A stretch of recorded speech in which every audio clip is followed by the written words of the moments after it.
Innal hamdalillah nahmaduhu wa nasta'inuhu wa nastaghfiruh wa na'udzu billahi min syururi anfusina wa sayyiati a'malina. May yahdihillahu fala mudhillalah wa may yudlil fala hadiyalah. Asyhadu an la ilaha illallah wa asyhadu anna Muhammadan abduhu wa rasuluh, amma ba'd. Ihwatu iman rahimakumullah, alhamdulillah pada kesempatan ini di hari Jumat yang ketiga bulan Juni kita bisa bertemu kembali untuk melanjutkan pelajaran kitab Riyadhus Shalihin.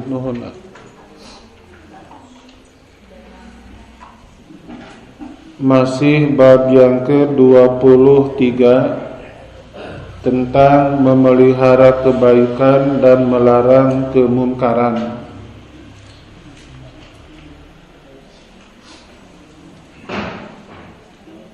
Yang akan kita pelajari pada kesempatan ini hadis nomor 191.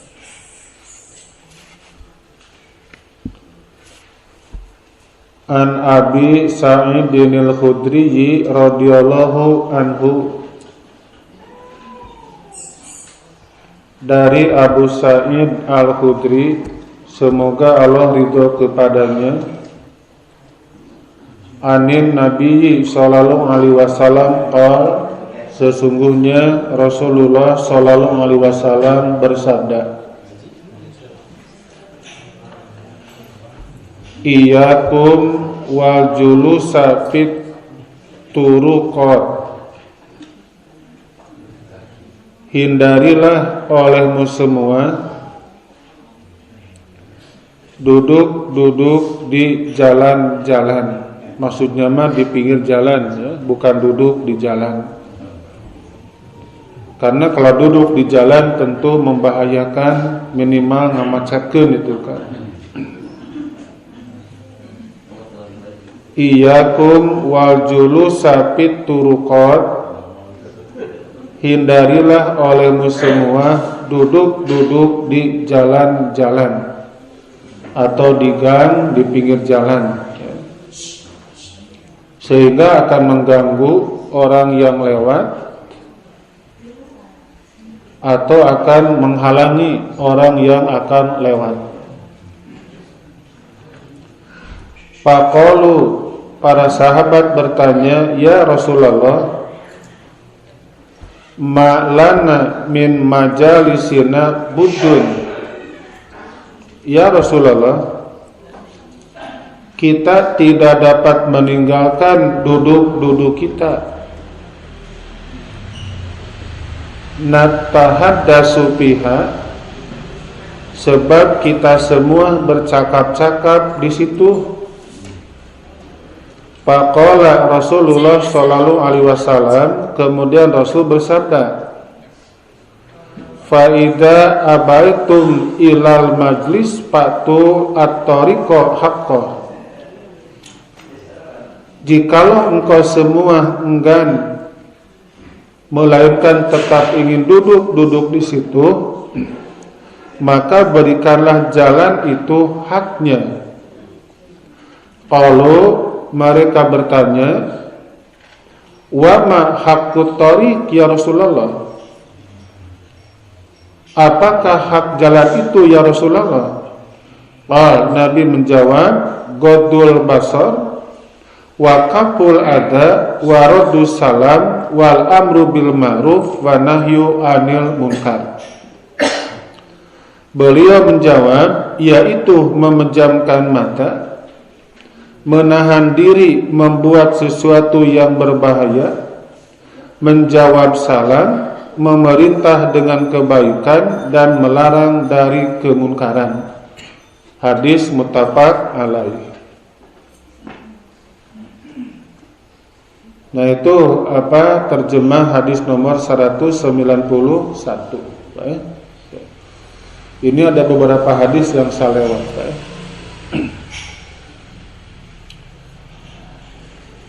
Para sahabat beliau suka nangkring atau nongkrong. Ada sedikit perbedaan antara nangkring dengan nongkrong. Bedanya apa Pak, nangkring dengan nongkrong? Ya? Tempatnya berbeda ya. Orang nangkring, orang nongkrong itu kan beda Pak. Nangkring dan nongkrong.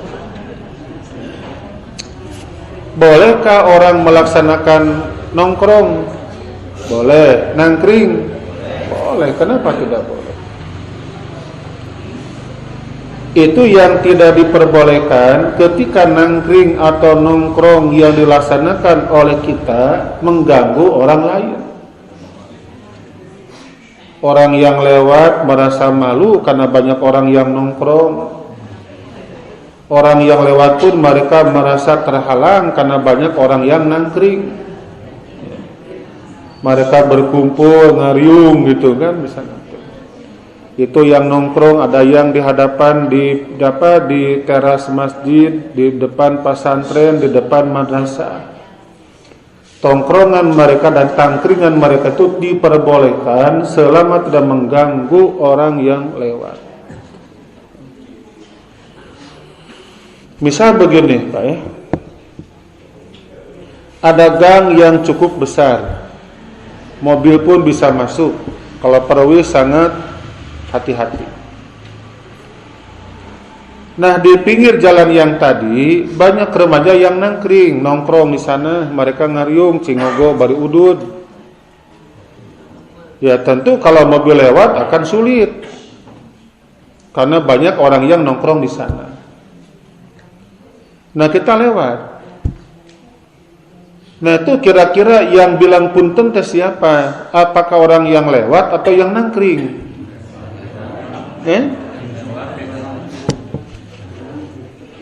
Harusnya yang nangkring. Punten kehalangan. Tapi di kita yang bilang punten, kita punten mengalangkung. Oh mangga segitu teh. Ketika orang yang lewat di hadapan orang-orang yang sedang nongkrong, karena ini merupakan hak saya, teu punten. Kumaha cenah nangkring? Aya hayam ngaliwat cenah euy gitu. Aya hayam ngaliwat. Orang yang lewat kan tersinggung. Teureun heula, ngomong naon dieu? Suruh nangkring kumaha? Cik atuh ngaliwat teh sopan pas hayam wae. Ieu hak saya. Cek nu ngalewat teh. Nu nangkring ngarti moal. Oh, jangan ngerti. Itu yang pernah saya alami dulu ketika saya ngajar di salah satu masjid di Kota Bandung. Masih kena bujangan ketika itu. Karena saya merasa ini merupakan hak saya. Saya pakai motor eueuh suratan ya, Pak.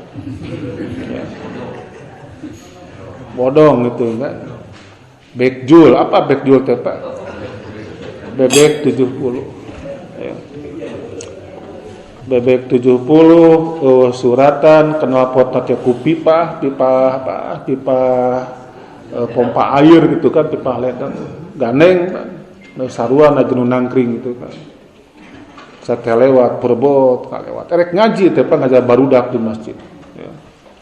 Udah hari tamanya nya ge ustad tapi da koboy keneh hari tamanya. Koboy keneh gitu ya. Nah, saya masuk. Nah, itu kata orang-orang di sana make anting itu ini tatoan gitu kan.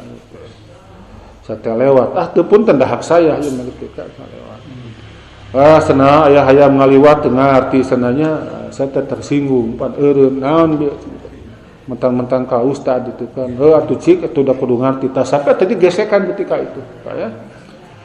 Nah, karena saya juga ketika itu ada bukan banyak ya, ada jamaah yang mendukung dan dia juga sebagai mantan preman, dia saya lapor kepadanya. Ya jadi diubrak-abrik Pak, sampai kan tidak ada kan gitu Pak ya.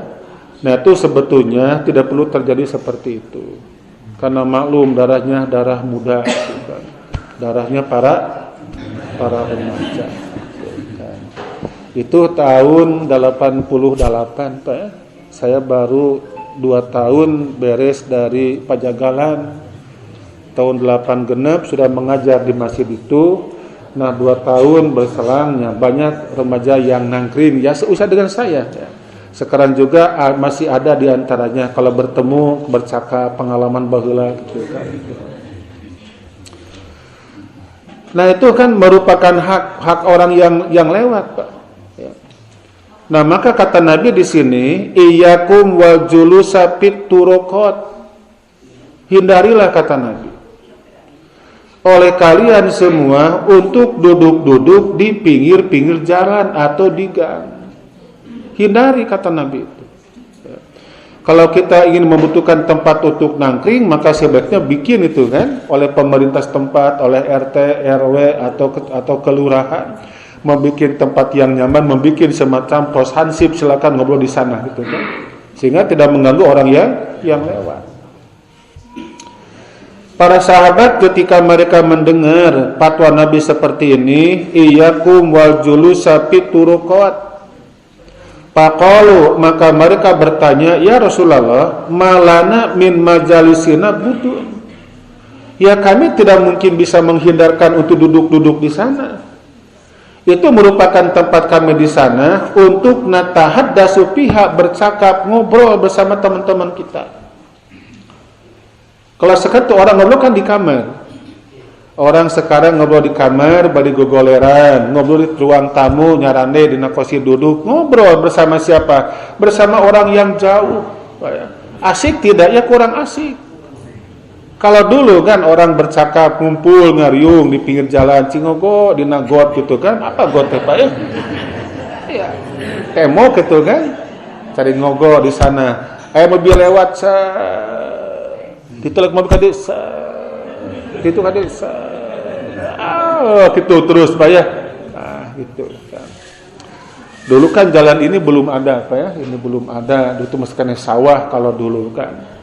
Itu jalan yang menghubungkan Dayakolot Buah Batu juga jalannya sangat kecil, kemudian juga sangat butut jalannya, yang lewat juga itu belum angkot tapi masih kena bemo gitu kan Pak, bemo. Orang-orang suka nangkring di sana, sekarang banyak solokan yang hilang. Banyak solokan yang hilang. Biasanya solokan yang ada di sekitar desa Lengkong di sana itu kan. Ada solokan, sekarang sudah tidak ada. Kenapa tidak ada? Karena hilang oleh pembangunan STT Telkom kan gitu Pak ya. Demikian pula solokan yang ada di Kujang ya, yang sekarang jadi jadi SPBU itu sebelah kiri yang adanya gerbang tol Buah Batu itu di situ ada solokan, sekarang sudah tidak ada itu kan, banyak yang tidak ada. Bahkan tuh solokan-solokan yang gede juga ada kan di Ciatel, Cikarees, Susukan Tengah itu kan tidak ada sekarang. Pak Laletik kan gitu kan Pak ya.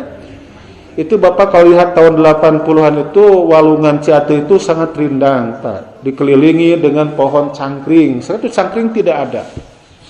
Bapak tuh apa tuh pohon cangkring? Itu yang berduri Pak.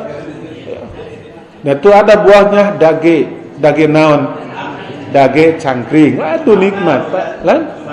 Kemana ya? Sekarang ada nggak dage cangkring? Wah jarang ayah Pak, itu lebih nikmat dibandingkan sate marangi Pak ya. Dage cangkring teh itu kan? Ya tinggal kenangan kalau sekarang Pak ya. Itu Jalan Ciganiti itu dulu Pak ya, itu kanan kiri ada pohon yang gede Pak. Kalau sekarang kan tidak ada pohon di sana, ya ada beton di sana itu kan. Kalau hujan besar ya langsung akan banjir. Kalau itu memang hukum alam seperti itu, kalau menentukan karena orang-orang butuh perumahan, butuh lahan, maka sehingga banyak sawah yang diuruk bisa jadi perumahan. Nah, sahabat memberikan alasan kepada Rasulullah, natahaddasu fiha. Kami tidak mungkin bisa menghindari untuk duduk-duduk di sana di pinggir-pinggir jalan, kan dia merupakan tempat kami untuk bercakap di sana. Orang-orang bercakap, berkumpul kan gitu, saya ngariung, aya limaan para remaja. Kemudian ada orang yang lewat, gadis yang lewat. Apakah diganggu tidak oleh remaja ini? Pasti diganggu. Mau teu diganggu, Pak ya? Mau teu diganggu. Misalnya itu yang lewatnya ada laki-laki dan perempuan, dia pulang sekolah berdua. Gitu, kan. Kata orang yang nangkring, dia berteriak, "Kaleng aku tajongan di sana, euy," gitu kan. Mungkin Bapak tidak akan paham, tidak akan saya tafsirkan, Pak ya. Apa itu mana kaleng atuh tajongan euy? Itu bahasa kampung lengkong bojongsong baheula tahun 80-an. Ya? Mau diulang lagi kan. Ya. Terus lagi kalau orang ada yang lewat bukan assalamualaikum Pak, tapi diplesetkan. Ya. Itu banyaklah kalimat-kalimat yang diplesetkan oleh remaja di saat itu. Ya. Apakah Nabi melarang enggak orang-orang yang bersikeras untuk duduk di jalan-jalan? Ya, Nabi memberikan solusi. Apa kata Rasulullah? Fa idza abaitum ilal majlis patu tariqo haqqo. Apabila kalian tidak bisa menghindari duduk di sana, maka berikanlah kepada jalan haknya. Berikanlah haknya. Ya, sahabat belum memahami. Faqalu, maka mereka bertanya, "Wa ma haqqut tariq ya Rasulullah?" Wahai Rasul, apakah yang termasuk hak jalan itu? Ini kan disebut tempat yang dimaksud orangnya yang lewat kan gitu Pak ya. Maka disebut ini mahaliyah kan. Yang disebut tempat yang dimaksud isinya. Jadi tempatnya apa? Jalan. Apa isinya? Orang-orang yang duduk di jalan-jalan yang tadi gitu kan. Nabi menjawab, Godul basar, menjaga pandangan. Menjaga pandangan Pak ya. Isi terjemahkan memejamkan mata. Kalau purum kan tidak mungkin. Tapi kita menghindari, membatasi tentang pandangan. Karena dengan pandangan itu tentu akan muncul perkelahian, muncul kebencian, muncul permusuhan. Nama bapaknya, bapak duduk di depan masjid di sini. Ada 4 orang di nagolodog masjid. Ada orang yang lewat di pelong pun opatan teh ngaliwat ku sarea, wah di pelototan Pak. Itu ningali ka bapak cikumaha eta. Naon sa ningali? Kumaha cik bapak teh? Kunaon ku panon ningali mah. Ah gitu kan? Itu paling tidak mesti seperti itu. Ya tentu kalau yang melihatnya lawan jenis gitu kan, yang melihatnya bapak ketika usia 27 tahunan. Yang melewat seorang perempuan usia 20 tahun ditutup ke bapak teh, dia kan akan merasa malu nantinya Pak ya. Karena dari mata itu kan, dari mata datangnya, dari mana datangnya lintah? Dari sawah turun ke kali. Apa itu tafsirannya? Dari mana datangnya? Cinta, dari mata turun ke hati. Gitu kan, dari mata dulu itu kan. Dari mata, kemudian salam, kemudian kalam, kemudian janji pasini pakait hati. Tina mata heula kan gitu Pak ya. Karena mata merupakan anugerah yang paling hebat dari Allah yang diberikan kepada kita dari mata. Nah, agar duduk kalian di sana tidak menimbulkan berbagai macam pertengkaran, maka langkah yang pertama apa? Godul basar. Jagalah pandangan mata. Ya. Jangan berkeliaran gitu kan. Ada orang yang lewat digenggeurkeun gitu kan. Ada orang yang lewat kemudian dikasih komentar. Itu tidak boleh itu kan, biarkan tuh mereka lewat. Itu merupakan hak jalan. Nah, yang kedua, waqaful adza, menghindari menyakiti mungkin dengan kata-kata. Jadi ini yang termasuk bagian yang kedua tentang hak jalan. Yang pertama menahan pandangan, yang kedua menahan tidak boleh menyakiti orang yang lewat, tidak boleh menghalangi, berikan jalan kepada mereka. Ya. Itong sarwana lah, Pak ya. Nah misalnya kalau bapak dan ibu lewat di salah satu gang, itu di gang teh banyak ibu-ibu yang sedang silih-siaran itu kan, di Ciganit itu ya. Itu di Ciganit itu di tempat saya tinggal di sana ya. itu kan tanah-tanah kapling Pak ya. Kalau jalan depan itu ya gede jalannya. Tapi kalau ingin singkat saya jalan ke pipir atau ke belakang ya, ke gang wakaf. Nah itu di gang wakaf kan di sana banyak orang-orang ya. Ada ibu-ibu anu ngomah wadah di pinggir gang teh, ada yang silih siaran gitu kan. Saya lewat pakai motor. Itu kan hak saya yang lewat. Saya bilang nggak punten, ya saya bilang, Bu punten ngalangko, oh senang banget senang Pak Haji, itu nyebutnya kayak Pak Haji gitu kan, saya. Tapi kalau saya lewat, Pak Haji atau Hayam? Hayam naik motor sana, kan gitu Pak ya. Pira ge ngucapkeun punten dan moal bareun gitu kan Pak ya. Karena itu merupakan hak saya. Tidak mengapa kita berucap ngelehan lah gitu kan. Jangan kita meskipun darah muda ini karena hak saya lewat sangunahna kan gitu Pak ya. Itu mah baheula. Kalau sekarang kan tidak seperti itu ya. Jangankan ibu-ibu yang sedang duduk-duduk, anak-anak sedang bermain, saya lewat. Punten ngiring ngalangkung. Oh senang mangga, senang Pak itu kan. Ya kita saling menghargai. Jangan sampai kita punya rasa ieu mah hak saya, ini milik saya, ngahalangan orang tabrak ke enggak seperti itu kan Pak ya. Tetap waqaful ada, tahan jangan sampai ada orang yang tersakiti walaupun dia merupakan hak orang yang lewat kan gitu Pak ya. Nah yang ketiga waraddus salam, menjawab salam. Ucapkanlah kalimat salam. Itu yang berhak bersalam siapa? Tentu orang yang lewat kepada orang yang duduk. Orang-orang pada lewat assalamualaikum, kata yang duduk waalaikumsalam warahmatullah. Itu merupakan etika dalam mengucapkan kalimat salam. Jadi yang pertama ghaddul basar, yang kedua kaful ada, yang ketiga raddus salam, yang keempat wal amru bil ma'ruf, menyuruh orang untuk melakukan perbuatan yang baik, dan yang kelimanya wan nahyu anil munkar, dan mencegah dari kemunkaran. Nah ini 5 macam merupakan hak jalan, merupakan hak orang yang lewat di jalan yang digunakan oleh kita. Kita di sini siapa? Orang yang nangkring, orang yang duduk-duduk di sana kan gitu, Pak ya. Nah, itu kalau masuknya bulan Ramadan banyak hak jalan yang dirampas oleh orang-orang. Misalnya ketika menjelang buka itu di pusat-pusat kota kan sampai macet, Pak ya. Kenapa sampai macet? Karena banyak pedagang yang sampai katumpah ke pinggir jalan. Dagang apa tuh mereka? Dagang macam-macam tajil kan gitu Pak ya. Sampai macet itu kenapa sampai macet ya? Karena banyak orang yang mengganggu, banyak orang yang mengambil hak orang lain. Atau paling tidak di luar Ramadan ketika masuknya hari Ahad Pak, muncul kan sebutan pasar tongeng. Kenapa disebut pasar tongeng? Numbalanya narongeng gitu kan ya. Numbalanya nongeng, bapak ngalikan sepeda disuntungkeun ti jongkok ka hareup jadi paraseapan keneh teh Pak ya. Nah itu merupakan kegiatan yang merampas hak orang lain. Nah ketika bapak dan ibu punya tetangga, punya saudara, dia tuh dagang di jalan yang dilalui oleh orang-orang, ngampar pinggir jalan, itu kan mengganggu orang lain, merampas hak orang lain. Kade bisi ke kiamat bakal digugat oleh orang yang lewat nanti. Ya. Saya rek ngaji ya, ngaji dekatlah ka Ciparai. Ya.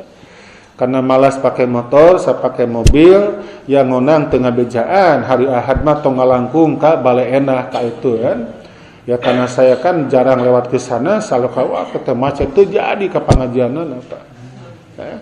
Karena begitu saat masuk ke sini rek balik teh hese, geus panjang di tukang. Di depan masih kene heubeuh gitu kan. Wah, ieu mah lasut cinta kan itu. Nah, maka nanti jamaah akan ngagugat kepada orang-orang yang menghalangi itu kan. Nah, itu berkaliwat ka dieu, pan mah bisnya lawong gitu kan. Nah, maka tentu mereka akan ada perlawanan. Setiap Ahad ini jalur dipergunakan oleh warga untuk berjualan di sana. Maka nanti orang yang membuat kebijakan akan diminta pertanggungjawaban. Itu, ya. Karena mereka telah merampas hak orang lain gitu kan. Kalau dagang ya sebaiknya jangan sampai menggunakan jalan umum kan gitu Pak. Nah jadi ini Pak yang termasuk kepada hak jalan Pak ya. Jadi kalau Bapak ingin tetap nangkring gitu kan, Di pinggir-pinggir jalan ya silakan. Tapi alangkah baiknya Pak, kalau diantara Bapak sebagai orang yang pemangku kebijakan, maka sebaiknya dibikin salah satu bangunan semacam pos gitu kan, pos kamling atau pos hansip untuk remaja mereka berkumpul di sana agar tidak mengganggu orang yang lewat kan gitu. Nah itu saya lihat di YouTube-nya sekarang itu kan ada cukup banyak bangunan liar yang ditertibkan oleh pemerintahan Pak. Ada bangunan liar, ada warung remang-remang yang terbuat dari pelat ya, yang digantungkan hanya nutrisi kemudian kopi gitu kan. Tentu di dalamnya ada minuman keras, ketika digulingkan botol hungkul kan di bawahnya Pak ya. Nah itu termasuk cara berdagang double itu kan dosanya. Mereka berjualan minuman keras yang diharamkan karena mereka mengganggu atau merampas hak orang yang lewat kan gitu. Nah itu Bapak dan Ibu penjelasan di hadis nomor 191. Sekarang 192. An Ibnu Abbasin radhiyallahu anhuma, dari Ibnu Abbas semoga Allah ridho kepadanya, anna Rasulullah sallallahu alaihi wasallam ra'a khatiman min dahabin fi yadi rajulin, bahwasanya Rasulullah sallallahu alaihi wasallam melihat seutas cincin emas pada jari seorang. Ya. Panaja'ahu patarahahu waqal. Kemudian beliau melepaskannya lalu meletakkannya dan bersabda, ya madu ahadukum ila jamratin min narin fayaj'alaha fi yadi. Seorang dari engkau semua sengaja menuju kepada bara api dari neraka, maka ia menjadikannya dalam tangannya. Faqila lirajul. Kemudian setelah Rasulullah SAW pergi, kepada orang yang memiliki cincin itu dikatakan, ya, hud khatamak intafa bihi. Ambillah cincinmu, manfaatkanlah ia untuk dijual dan keperluan lain. Qala, kemudian beliau berkata, dia berkata, ya, la wallahi la akhuduhu abadan wa qad tarahahu Rasulullah SAW. Orang itu menjawab, tidak, demi Allah, saya tidak akan mengambil cincin ini selama-lamanya. Bukankah ia telah diletakkan oleh Rasulullah Sallallahu Alaihi Wasallam? Riwayat Imam Muslim. Apa maksudnya, Pak? Ya, duka.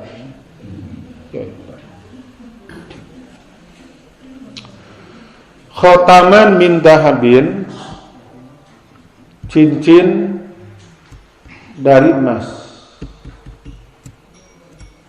Cincin dari emas, Pak ya. Karena ada cincin dari emas, ada cincin dari perak, ada cincin dari tembaga.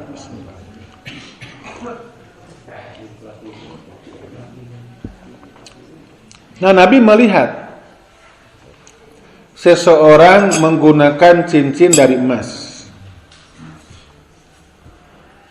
Ra'a khotaman min dahabin fi yadi rajulin. Berarti dari sini, Pak ya. Nah, kita pahami dari sini. Sesungguhnya Rasulullah Sallallahu Alaihi Wasallam melihat seseorang memakai cincin dari emas. Panaja'ahu patarahahu. Kemudian Nabi melepaskannya dan menyimpannya. Ini mana yang asli dari kalimat Torah itu melemparkannya. Nu ieu teh, Pak ya. Tapi di sini diterjemahkan menyimpannya. Saya setuju menyimpannya. Tong dibuang, disimpan, kan dibuka, disimpan kok gitu. Nah, kenapa seperti itu, Pak? Ya. Ini kalau kita melihat hadis lain, ternyata ada percakapan ada percakapan dengan orang tua yang membawa anak yang tadi. Nabi bertanya, Bu, sudahkah dikeluarkan zakatnya? Kata dia, tidak. Maka kata Nabi, apakah ibu rela dengan kasih sayang tersebut ternyata akan menyeret dia ke mana? Ke api neraka. Ku cincin anu eta teh. Jadi maksudnya, Pak ya, sebelum kita memakai cincin emas ya, bukan cincin dari tembaga, Pak ya, tapi dari emas, Pak. Ya. Maka kewajiban itu apa? Bayarkan zakatnya. Berapa kali? Sekali seumur hidup. Ini kan Nabi melaksanakan amar ma'ruf di sini. Nabi menyuruh kepada orang tua harus hati-hati. Tentu kan tuh orang tua merasa sayang kepada anaknya, pangmelikeun emas dipakaikan, namun ternyata dia lupa. Apakah dia lupa atau memang tidak tahu sehingga langsung digunakan tanpa dibayarkan zakatnya? Nah, jadi itu Pak percakapannya. Nah, di sini tidak ada kalimat yang tadi, hanya ada dalam riwayat yang lainnya. Nah. Ketika Nabi meletakkan emas yang dibuka oleh Nabi itu dan disimpan, kemudian Nabi bersabda, "Ya madu ahadukum ila jamratin min narin fayaj'alaha fi yadihi," kata Nabi. Seorang dari engkau semua, nah ini kan, Pak ya. Orang Badagan, Pak, biar jelas, Pak ya. Nah, ini. Jadi lafadznya berbeda dengan hadis yang disampaikan, tapi maknanya sama. Seorang dari engkau semua sengaja menuju kepada bara api dari neraka, maka ia menjadikannya dalam tangannya. Tah dengan emas ieu teh, secara tidak disengaja, ini bapak atau ibu sedang mengantarkan anak ke mana? Ke api neraka. Padahal itu merupakan rasa sayang orang tua kepada anaknya. Dengan cara apa, Pak? Memberikan emas. Sok neng senata anggo cek indungna teh atau cek bapakna, dan sementara itu emas belum dibayarkan zakatnya. Nah, jika ini mengalami di antara kita, geuwat bayar zakat nanti ayeuna. Sampai ada orang ya, ibu berusia 80 tahun, dia sampai terkejut ketika membaca hadis ini. Aduh, Pak Ustadz, saya tuh udah berapa kali ganti-ganti emas. Emas apa, Bu? Iya, emas perhiasan, bukan emas yang di rumah itu kan. Emas perhiasan. Beli 5 gram, punya rezeki, dijual, beli lagi yang 10 gram, punya rezeki, dijual lagi, beli yang 15 gram. Punya rezeki, dijual lagi, beli kalung yang 50 gram. Karena kalau kalung kan jarang ada yang 5 gram. Paling sih tina kenur gitu kan. Itu berulang-ulang saya. Sampai sekarang itu berapa kali. Dan tidak ada satupun yang dibayarkan zakatnya. Nah, gimana ya bertobat saja. Karena memang tidak tahu, bukan tidak ingin membayar zakat. Nah, jadi itu berapapun gramnya emas yang dipakai oleh seseorang, namun ternyata zakat yang gak dibayarkan, maka kata Nabi cukup dengan emas yang tadi akan memasukkannya ke dalam api neraka. Kadek ibu-ibu nusuknya kabudak gitu kan, beli emas 1 gram cincinna, tenapi kaincu jadi pakekeun cul we gitu kan. Tidak diperhatikan masalah zakat. Ieu senaya ti ieu hadiah ti nin kainjuna teh. Kata ibu anak ini teh, maka Jakarta urang bakut atos zakat mah. Nah, itu salamet kan gitu, Pak ya. Itu perhatikan Pak yang tadi. Nah, si laki-laki yang tadi, Pak ya, ketika dinyatakan bahwa kita ambil lagi senama sok pakai moal senama. Karena apapun Nabi sikapi seakan samina wa tona, khawatir dengan perhiasan yang tadi tetap akan berdampak memberikan potensi kepada aku untuk masuk ke dalam api neraka. Sampai orang ini enggak lagi untuk menggunakan perhiasan emas karena trauma dengan sabda Nabi yang tadi. Kemudian satu lagi,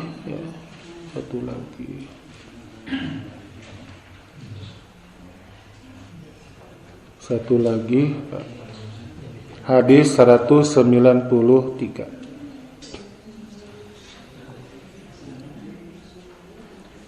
An Abi Sa'idinil Hasan Al-Bisri anna Aidab bin Amrin radhiyallahu an dakhala ala Ubaidillah bin Ziyad. Faqala,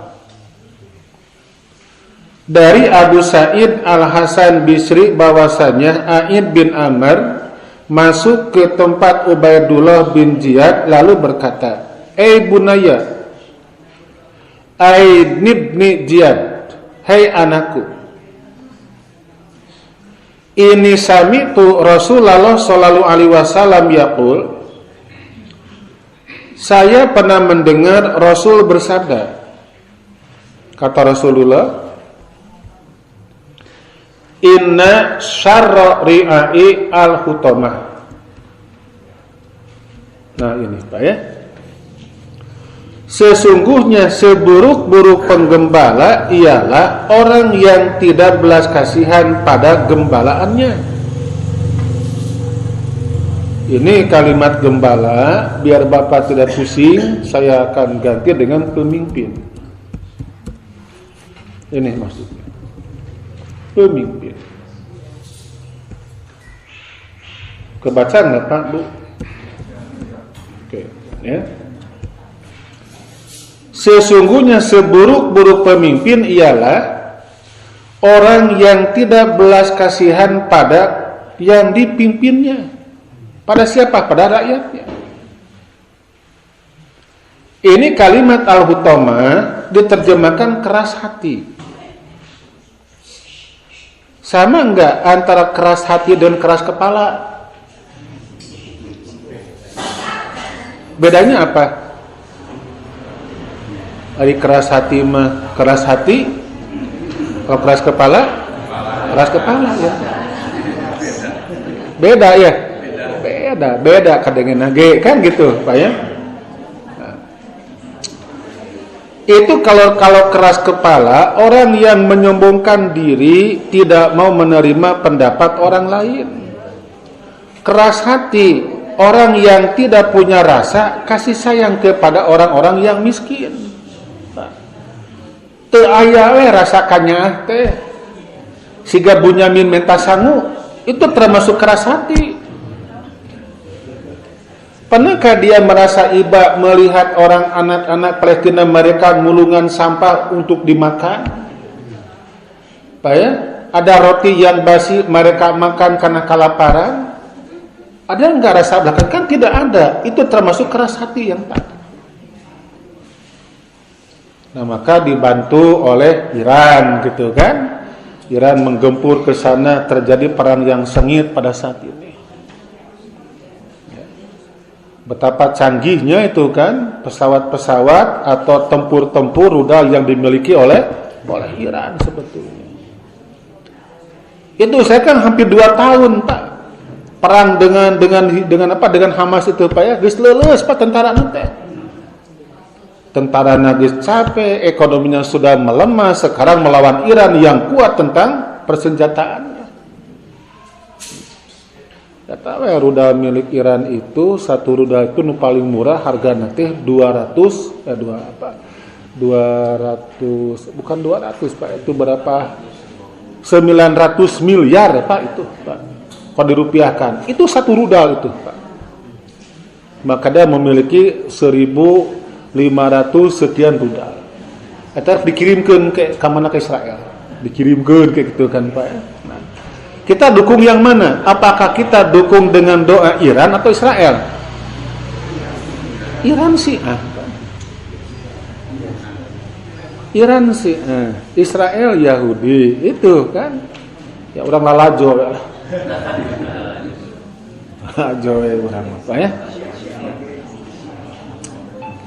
Sesungguhnya seburuk-buruk pemimpin ialah orang yang tidak belas kasihan, ialah al-hutama. Apa tuh hutama? Orang yang keras hati, Pak. Tidak mau mendengar penderitaan banyak orang, tidak mau mendengar usulan atau demo masyarakat. Adakah di negeri ini pemimpin yang hutama? Ayat tuh ayat. Bapak lebih tahu kan? Fa iyyaka an takuna minhum, maka janganlah engkau termasuk golongan pemimpin-pemimpin yang semacam itu. Apabila kita seorang pemimpin, paling tidak memimpin diri sendiri, memimpin di keluarga, memimpin di RT dan selanjutnya, jangan menjadi pemimpin yang keras hati atau keras kepala. Ya, pemimpin di kita di Jawa Barat, ya insya Allah yang saya perhatikan, mudah-mudahan tidak merupakan tayangan yang bohong itu kan. Dia merupakan pemimpin yang jauh disifat al-hutomahnya. Dia kasih sayang kepada orang-orang yang kecil, betul kan terjadi ya. Walaupun banyak orang yang bukan banyak, ada orang yang mengatakan itu hanya pencitraan. Cek saha kata seseorang. Kata orang lain, tetangganya juga mengatakan, bukan pencitraan Pak Ustadz, saya tahu betul tentang keluarganya seperti apa, cek tetangga nate. Ya, saya meneliti, kenapa ini orang-orang ngomong itu pencitraan? Oh, karena orang ini ternyata ada di partai politik yang berbeda. Oh, mujehna pangna gitu. Oke, kan gitu Pak ya. Itu cara menilai gitu kan. Orang ini kata A buruk, kata B baik. Nilai yang pokok orang ialah baik. Maka tugas kita meneliti tentang orang yang ngomong buruk. Kenapa dia ngomongin orang buruk? Teliti orang ini. Oh, ternyata orang-orang ini adalah orang yang beda politik dengan orang ini. Yang ininya, kenapa ngomong dia itu orang yang arogan? Oh, ini orang yang punya perusahaan hotel sampai bangkrut gara-gara kebijakan anu ieu gitu kan Pak ya. Oh, mejehna ngomong gitu. Saya nanya kepada tetangganya, nanya orang sana, kumaha teh? Wah, saya Pak Ustadz cenah bageun, orang itu teh nyaah kanu sangsara, asih kanu miskin. Laras gitu Bu, nanya lagi ka jamaah orang sana, laras oh berarti ieu anu bener mah. Ini karena adanya perpolitikan kan gitu Pak ya. Nah lalu Pak, kalau kita melihat bagaimana tindakan pemimpin di provinsi sekarang di kita, bagaimana sikap dia terhadap orang-orang yang miskin, orang-orang yang lemah, dia kan membantu.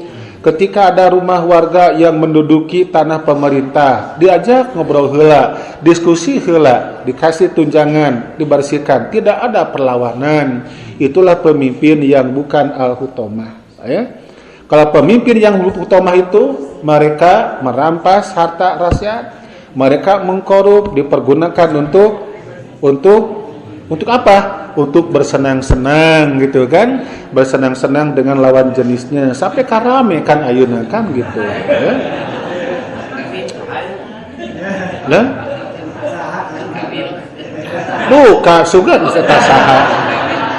Oh ya, meninggalkan hutang ke rumah sakit BPJS digunakan uangnya oleh dia kan gitu. Anu ketempuhan saha? Ya anu ayeuna ketempuhan teh kan gitu ya. Cenah gitu oge cek batur, dukanya duka henteu itu kan. Kita hanya korban informasi, mana yang benar duka anu mana yang salah duka anu mana. Yang pokok Pak ya, jangan kita kalau jadi pemimpin jangan seperti pemimpin yang tidak punya belas kasihan, atau kata Nabi inna syarori'a al-hutomah, sesungguhnya seburuk-buruk pemimpin ialah orang yang tidak belas kasihan kepada yang dipimpinnya. Bapak kan pemimpin di mana Pak? Pemimpin di keluarga, paling tidak memimpin siapa? Memimpin diri sendiri. Kurunya karena awak teh Pak, ulah olahraga sampai ka satakar kebek Pak ya. Orang olahraga angkat besi ngagoler gitu kan, angkara cet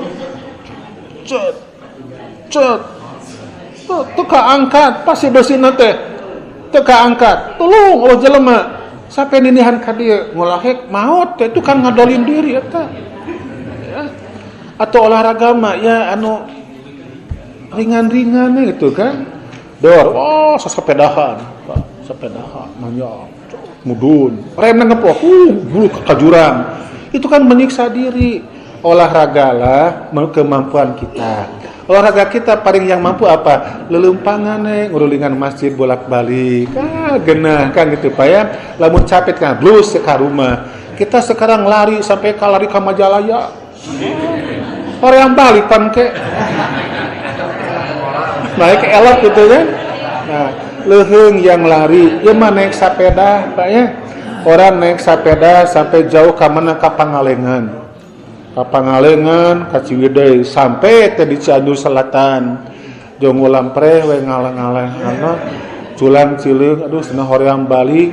Naik kana angkot cenah kumaha sapeda jadi bingung pan kenapanya di olahraga teh nyiksa diri. Sepeda di komplek sepedahan aku kelilingan di komplek itu kan capek asup ke dapur gitu kan beres Pak ya. Nah, itulah dalam rangka memimpin diri kita sendiri. Silakan berolahraga tapi jangan takaluf berlebihan. Sagalage berlebihan mah akan merusak kepada diri sendiri ya. Tos sakitu tanya sampai hadis nomor 193. Iya Bapak dan Ibu yang saya hormati dan yang Allah muliakan, itu saja yang bisa saya sampaikan pada kesempatan ini. Mudah-mudahan Allah memberikan manfaat kepada kita tentang ilmu yang sudah kita pelajari dan juga mendapatkan ridho serta maghfirah dari Allah Subhanahu wa taala. Amin ya Allah ya rabbal alamin. Assalamualaikum warahmatullahi wabarakatuh.